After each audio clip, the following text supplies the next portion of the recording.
Hello everyone, welcome back to my channel. तो जी थोड़ा बहुत सुबह मैंने रिकॉर्ड किया था, बहुत दिन बाद मैं वीडियो बना रही हूँ। और सर्दियों का टाइम है, जैसा कि आपको पता ही है, हर बार ही मैं कुछ कुछ चीज़ें बना करके रखती हूँ ताकि बच्चे खा लें, आरू के पापा लोग खा लें, मैं भी खा लूँ। बाहर का कुछ खाने से अच्छा है कि घर का बना हुआ हेल्दी हम कुछ खाएं। तो इस बार जब हम ग्रोसरी शॉपिंग करके आए थे तो हाफ के जी के अराउंड मैं वो वाइट वाले जो तिल होता है ना, सेसमी सीड्स भी बोलते हैं उसको, वो लेकर के आई थी। उसकी मैं वो गुड़ चिक्की बनती है ना, वो बनाऊंगी। थोड़ा तो वो बनाऊंगी और थोड़ा सा बचा करके रखूंगी पीनट्स के साथ, उसको रोस्ट करके उसके लड्डू बनते हैं, वो बनाऊंगी। आज बहुत सारा काम मैंने किया था सुबह, और मतलब आपको बहुत ज़्यादा दिखा नहीं पाई। सुबह पाव भाजी वगैरह बनाई थी, उसके बाद ग्रोसरी का सारा ही आइटम मेरे किचन में ख़त्म हो रहा था। तो शॉपिंग करके तो हम 1 हफ्ते पहले से ही ले आए थे। बहुत सारा सामान इधर उधर रखा था, इवन रखने की जगह नहीं हो रही थी। तो आज संडे था, आरू के पापा का भी छुट्टी थी, तो इसलिए फिर दोपहर का खाना वगैरह बनाने के बाद मैं लग गई थी किचन में। और देखने में आपको लग रहा होगा कि हाँ बस ये रिफिलिंग का और इसका काम है, लेकिन चीज़ें मतलब बहुत ज़्यादा, क्योंकि छोटी सी किचन है तो बहुत ज़्यादा सोच समझ के रखनी होती है कि क्या चीज़ आपके एक्सेस में हो। नहीं तो कई बार ऐसा होता है ना कि आपके किचन में चीज़ें तो होती हैं लेकिन आपके पास नहीं, मतलब आप उसको मतलब इजीली आपके एक्सेस में नहीं होती ना, तो वो चीज़ें ख़राब हो जाती हैं और आप उसका टाइमली यूज़ नहीं कर पाते। तो इस बार बहुत कैलकुलेट करके मैंने अपनी ये जो चीज़ें हैं ना, इसको अरेंज करा है कि जिसका काम हफ्ते में 1 ही बार लगता है या 2 बार लगता है, उसको मैंने ऊपर वाले सेल्फ में रखा है। और जो रेगुलर दालें वगैरह यूज़ होती हैं उनको मैंने यहाँ रखा है। ये प्रिशा है। प्रिशा हेलो करो, हेलो कर दो, हाय कर दो। हाँ, तो मैं यही बताती हूँ भाई, जब वहाँ पे चावल चढ़ा हुआ है तो इस टाइम, हाँ करा रही हूँ, तो इस टाइम मुझे खाने में ज़्यादा कुछ बनाना नहीं था। जैसा कि मैंने बताया, सुबह मैंने पाव भाजी बनाई थी ना, तो भाजी स्टाइल बनाई थी। तो ये रखी हुई है, पाव भी सेके थे, तो ये 1-2 पाव रखे, बाकी मैं चावल बना रही हूँ। तो हम वो भाजी और चावल से अपना डिनर कर लेंगे। और तब मेरे पास थोड़ा सा टाइम भी बचता है, क्योंकि अभी 8:10 ही हो रहे हैं, तो इतनी जल्दी तो हम सोएंगे भी नहीं। तो थोड़ा थोड़ा चीज़ें मैं स्नैक के तौर पे सोच रही हूँ, बना लेती हूँ। तिल की पट्टी तो बना ही रही हूँ, उसके बाद अगर थोड़ा सा टाइम मिलेगा तो नमक पारे वगैरह बना के रखूँगी। देखती हूँ क्या क्या करूँगी, तो जैसे जैसे होता है आगे आपके साथ शेयर करती हूँ। और किचन का काम हो गया है तो आज बहुत अच्छा लग रहा है, क्योंकि जब भी कुछ बनाना होता था तो वो डिब्बे में था, और अंदर जगह मैं आपको कैसे दिखाऊँ, पूरा बिल्कुल नीचे वहाँ भरा रहता है मेरी ग्रोसरी, तो अंदर जाकर के निकालने में ना बड़ी प्रॉब्लम होती है। तो चलिए सेटिंग तो हो गई, बाकी काम अपना कर लेते हैं। आगे जैसे जैसे होगा आपके साथ शेयर करूँगी। और ये जो है, इसकी जो रेसिपी है ना, ये पिछली ठंडियों में भी मैंने आपके साथ शेयर करी थी। थोड़ी थोड़ी मैं बनाती हूँ, बहुत ज़्यादा इकट्ठा नहीं बनाती, ख़त्म हो जाती है तो फिर वापस से बना लेती हूँ। क्योंकि ना ये गुड़ ही होता है तो डब्बे में रखे रखे ये सीलने सा लग जाता है। तो आधी किलो मंगा करके मैं पूरे ठंडी में 1-2 बार बना लेती हूँ, तो हमारा हो जाता है। चलिए मैं बनाना शुरू करती हूँ। गैस बहुत देर से जला करके रखी है मैंने। और ये है हमारा तिल, ये जो है आधी किलो के करीब है। बाकी ये थोड़ा सा मैंने तड़का वड़का लगाने के लिए पहले ही ले आई थी, काफ़ी टाइम हो गया 2-3 महीने, तो इसको भी मैं यूज़ कर लूँगी। चलिए कैमरा ना ट्राइपॉड पे लगा देती हूँ, मतलब फ़ोन, और उसके बाद वीडियो रिकॉर्ड करती हूँ। इस बार भी आपको बताऊंगी कि मैं ये कैसे बनाती हूँ, बहुत सिंपल और इजी होता है। मम्मा मैं आ गया हूँ। आरू आया आप लोगों से हेलो करने, कर दो हेलो। मुंह बंद ज्यादा बना। तो जी यहाँ पे देखिए, गैस पे मैंने कढ़ाई रख दी थी। कढ़ाई मेरी अच्छी तरह से गर्म हो गई, और उसके बाद मैंने ये जो तिल थे वो इसमें डाल दिए। पहले मैंने जो है आधी किलो में थोड़ा सा बचा भी लिया था, और मतलब इसलिए बचाया था ना क्योंकि वो तो फ्रेश था, तो वो मैंने थोड़ा सा रखा। बाकी जो डब्बे में था मेरे पास वो मैंने डाल दिया था, मतलब ये लगभग आधी किलो के करीब होगा। थोड़ा सा मैंने इसलिए बचाया क्योंकि मूंगफली के साथ डाल करके भी इसके जो लड्डू बनते हैं वो काफ़ी अच्छे बनते हैं, तो थोड़ा वैरायटी हो जाती है अलग अलग, और इसलिए मैंने उसको बचा लिया था। बाद में थोड़ा सा मैंने इसमें और ऐड किया था। और अब आपको इसको अच्छी तरह से रोस्ट करना है, ड्राई रोस्ट करना होता है, कुछ भी तेल ऑयल वगैरह इसमें नहीं डालना होता। क्योंकि अगर क्या बोल रही हूँ मैं, एक्चुअली प्रिशा मेरे पास है ना, इसलिए मैं थोड़ा सा कंफ्यूज हो रही हूँ। हाँ, तो मैं कह रही हूँ इसको ड्राई रोस्ट करना होता है और बहुत ज़्यादा इसको भूनना नहीं होता, नहीं तो ना ये कड़वा सा टेस्ट पकड़ लेते हैं। तो ना धीमी ही फ्लेम पे इसको आपको रोस्ट करना है। ये पफ्ड अप हो जाते हैं, कुछ कुछ थोड़ा सा रेडिश से भी हो जाते हैं और साइज़ में बड़े हो जाएंगे और आपको ना हल्का हल्का सा फील होने लग जाएगा। जब आप इसको चलाएंगे ना तो ये आपको हल्का फील होगा और एक मतलब सौंधी सौंधी सी खुशबू आने लगती है। तो आप ना समझ जाओगे जब ये अच्छे से रोस्ट हो जाते हैं ना, तो आपको समझ में आ जाता है। और हाँ, मीडियम क्या लो फ्लेम पे ही आपको इसको रोस्ट करना होता है। और उसके बाद यहाँ पे गुड़ को मैं पिघला रही हूँ, तो पानी मैंने इसमें डाल दिया है। अच्छा, अब ये है ना कि ये सारी चीज़ें साल भर में 1-2 बार ही बनती हैं, ऐसा तो है नहीं कि दाल चावल की तरह ये रेगुलर बेसिस पे बनती हैं। तो हर बार जब ये बनती है ना तो कुछ कुछ ऊपर नीचे होता रहता है। अब जैसे इस बार मैंने ना इसमें पानी थोड़ा सा ज़्यादा डाल दिया था।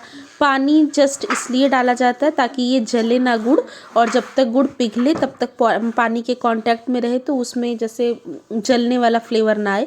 थोड़ा सा ज़्यादा डाल दिया था, लेकिन कोई दिक्कत नहीं, थोड़ी देर ज़्यादा इसको हम पका लेंगे तो ये पानी जो है वो अच्छी तरह से इसमें चला जाता है।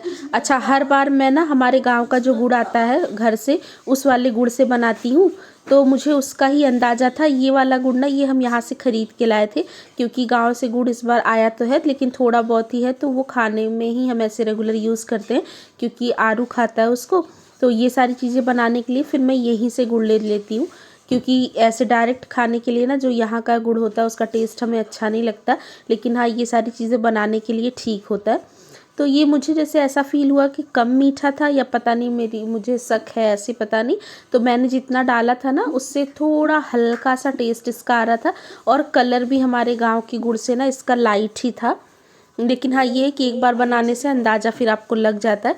बाकी बन बहुत अच्छे गए थे लास्ट में। जो जो चीज़ प्लस माइनस है मैं आपको बताती चल रही हूँ, ताकि मेरी रेसिपी देख करके अगर आप में से कोई भी ट्राई करता है तो उसका कुछ भी वेस्ट ना हो।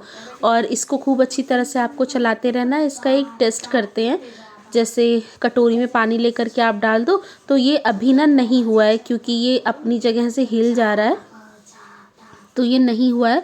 ये जब हो जाता है ना तो पानी के में डालने के साथ ही ये तुरंत सॉलिड हो जाएगा, तो तब पता चलता है कि ये गुड़ जो है हमारा अच्छी तरह से पक चुका है। बेसिकली पाक बोलते हैं इसको। और इस वक्त भी जब ये गुड़ पकता रहता है ना तो बहुत आपको ध्यान देने की ज़रूरत होती है। कंटिन्यू इसको चलाना होता है ताकि ये आपकी किसी बर्तन में चिपके ना। बहुत ईजी होती हैं ये सारी चीज़ें, और बहुत ज़्यादा ना टाइम टेकिंग भी नहीं होती हैं, जल्दी ही बन जाती हैं। बशर्ते इसमें ना थोड़ा सा आपको कंटिन्यू काम करना पड़ता है और बहुत तुक की ज़रूरत पड़ती है, जैसे किस टाइम पे गुड़ उतारना है और तिल को कितना रोस्ट करना है, कितनी जल्दी इसको आपको फैला देना है। अगर इन सारी चीज़ों का आप ध्यान रखोगे ना तो बहुत ही कम टाइम में और घर का बहुत ही हेल्दी सा स्नैक आपका बन के तैयार होता है। और सर्दियों में ना तिल वगैरह काफ़ी गर्म होता है, तो आपकी बॉडी को ठीक रखता है, आपको खाना चाहिए। और ऐसे डेली यूज़ में अगर आप तिल खाने की कोशिश करोगे तो कितना ही खा पाओगे, है ना। लेकिन लड्डू और इस तरह की चिक्की के फॉर्म में आप डेली ही कंज्यूम कर लोगे उसको। तो यहाँ पे देखिए मैंने टेस्ट कर लिया था, अच्छी तरह से हो गया था। उसके बाद यहाँ पे फिर मैंने तिल इसमें डाल दिए हैं। तो मैंने आपको बताया ना कि ये प्रोसेस बहुत जल्दी जल्दी करना होता है, तो आरू के पापा से मैंने कहा आप इसको जल्दी जल्दी से मिक्स कर दो। और मैं ना थालियों में घी लगाना भूल गई थी, क्योंकि अगर बिना घी के मैं इसको फैला दूंगी तो ये थाली में बिल्कुल ही चिपक जाएगा और सारी मेहनत हमारी ख़राब हो जाएगी। तो मैंने ये आरू के पापा से कहा था आप इसको अच्छी से मिक्स कर दो जल्दी से, और तब तक मैं 2 थालियाँ घी से ग्रीस करके तैयार कर लेती हूँ। तो यहाँ पे मुझे लगा ना कि जो है गुड़ कम रह गया। वैसे गुड़ कम तो नहीं था, जितना था बहुत सही था, लेकिन हाँ कलर जैसे ये मैं बता रही हूँ ना कि हल्का है क्योंकि यहाँ का गुड़ है, तो उस तरह से थोड़ा सा लाइट लाइट सा लग रहा था। और फिर जल्दी जल्दी हमने इसको दोनों थालियों में डालना शुरू किया, क्योंकि ये डालने के साथ ही तुरंत से ही जमने लग जाता है ना, इसमें टाइम नहीं मिलता आपको बहुत ज़्यादा प्रोसेस करने का, इसीलिए फटाफट से आपको ये काम करना होता है। और हाथ से तुरंत छू नहीं सकते क्योंकि जलता रहता है, और स्पैचुला से इतनी जल्दी होता नहीं। तो एक थाली की तो मेरी सही जम गई थी, मतलब पतली जितनी हमें चाहिए थी उतनी, और दूसरी वाली थाली की थोड़ी सी मोटी हो गई थी, लेकिन उससे कोई प्रॉब्लम नहीं है। घर की चीज़ें हैं, थोड़ा सा अगर देखने में ऊपर नीचे हो भी जाती हैं तो कोई प्रॉब्लम नहीं है। टेस्ट में कोई भी कॉम्प्रोमाइज़ नहीं होता, टेस्ट इसका बहुत अच्छा आता है। तो यहाँ पे देखिए एक थाली में मैंने फटाफट से फैला दिया, और फिर यहाँ दूसरी थाली में लग गई फैलाने, और हाथ लगा दिया तो बहुत तेज़ से हाथ जल रहा था, ये बहुत गरम गरम सा था। तो फिर इस तरह से मैंने इसको फैलाया और फैलाने के बाद ना तुरंत ही आपको इसमें चाकू से निशान लगा देना है अगर आप इसको पीसेस में कट करना चाहते हैं। अदरवाइज़ तो आप इसको ऐसे ही मतलब जम जाए तो आप इसको छुड़ा लेना और छोटे छोटे टुकड़ों में तोड़ भी दोगे तो चलेगा। लेकिन क्योंकि मेरे घर में बच्चे भी हैं तो बच्चों को भी मैं देती हूँ, तो उसी हिसाब से जैसे क्योंकि बहुत बड़ा टुकड़ा दे दो तो वो फिर फेंकते हैं, इतने आराम से खाते नहीं, तो छोटे छोटे पीसेस में मुझे कट करके इसको बनाना था। तो मैंने हाथों की हेल्प से हाथ में थोड़ा सा घी लगा लिया था और इस तरह से आपको इवनली कोशिश करी है मैंने कि मतलब थाली में फैल जाए। तो जितना हुआ उतना हमने कर दिया और उसके बाद फिर इसको कट लगा लेंगे हम। मेरे पास तो पिज़्ज़ा कटर है, मैंने उससे लगाया था, आप चाकू से भी कर सकते हो, लेकिन हाँ जल्दी जल्दी ही करना है। हमें भी इसको सेट करने में थोड़ा टाइम ज़्यादा लग गया। तो एक थाली का तो जो पतला था ना, जैसे ये जो मैं आपको दिखा रही हूँ, इसका आराम से कट गया। बाकी जो थोड़े से मोटे थे वो थोड़ा बिखर बिखर से रहे थे। लेकिन हाँ ये है कि बन जाएगा, आप कोशिश करोगे आराम से आपके घर में भी बन जाएंगे। तो बस ऐसे ही मैंने ये तिल चिक्की बना के तैयार की। और अभी मुझे ना मुरमुरे के लड्डू भी बनाने हैं। हर बार ही मैं बनाती हूँ, पिछली बार भी बनाया था मैंने, मुरमुरे ला कर के भी रखे हुए हैं। तो देखती हूँ अभी मुझे जिस दिन टाइम मिलेगा तो मैं उसके लड्डू भी बनाऊँगी। और इसको मैंने देखिए फटाफट से कट कर दिया। इस पिज़्ज़ा कटर से इसको हम ऐसे रोल करके ले जा रहे थे ना, तो ज़्यादा ही टुकड़ों में टूट रहा था, तो फिर ऐसे उठा उठा के हमने कट कर दिया। तो छोटी छोटी सी चिक्कियाँ, छोटी छोटी सी पीसेस जो है इसमें तैयार हो रही हैं। और इस तरह से आप बना लीजिएगा, आपको बहुत अच्छा लगेगा। चीनी से भी बनाते हैं बहुत लोग, लेकिन मैं आपको सजेस्ट करूँगी कि ठंडियों के लिए आप बना रहे हो और घर में बना रहे हो तो फिर चीनी का इस्तेमाल मत ही करना, गुड़ का ही कर लेना। और इसमें आप बहुत सारी चीज़ें डाल सकते हो, जैसे मैंने तो सिर्फ तिल का यूज़ किया है। आप अगर चाहो तो मूंगफली भी इसके साथ मिक्स कर लेना।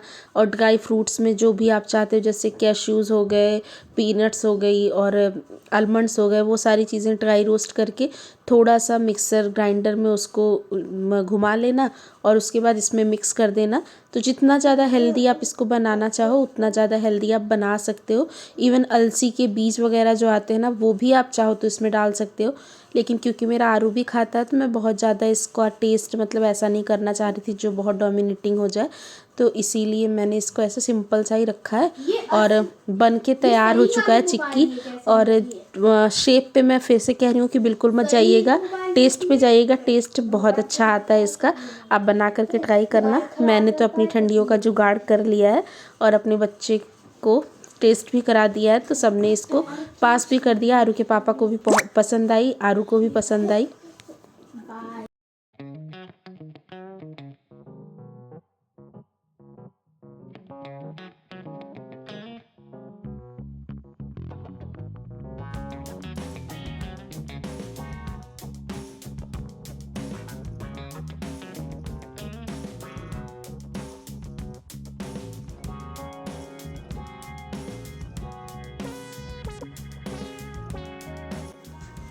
तो यहाँ पे देखिए इसको हम डब्बे में भर के रख रहे थे। आरू के पापा से ही मैंने कहा था आप रख देना, तो सारा तो इन्होंने रख दिया था, लेकिन लास्ट में जो नीचे था ना वो थोड़ा ज़्यादा चिपक गया था, तो इनके हाथ में भी थोड़ी सी लग गई थी।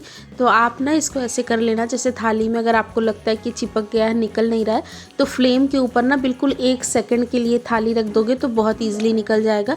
दूसरा वाला फिर हमने ऐसे ही रख दिया था, तो जो है थोड़ी सी लगी थी, ज़्यादा नहीं लगी थी। जैसे ये चाकू बहुत शार्प है ना हमारी, तो इस वजह से फिर दूसरा वाला नहीं निकल रहा था, तो उसको हमने फिर ऐसे ही किया था। बाकी निकल जाता है, ऐसा नहीं है, थोड़ा बहुत तुकताल इधर उधर होता है तो चिपक जाता है, बाकी निकल जाता है आराम से।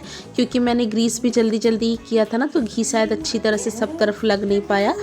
और बस बना करके तैयार कर लिया था मैंने। और ऐसे ही छोटी छोटी वीडियोज़ ही मैं आपके साथ शेयर कर पाऊँगी, क्योंकि ज़्यादा लंबी वीडियो मैं बना नहीं पाऊँगी। और मेरे लिए ना वीडियो बनाना भी तभी पॉसिबल हो पाएगा जब आरू के पापा घर पे होंगे या प्रिशा सोती होती रहेगी।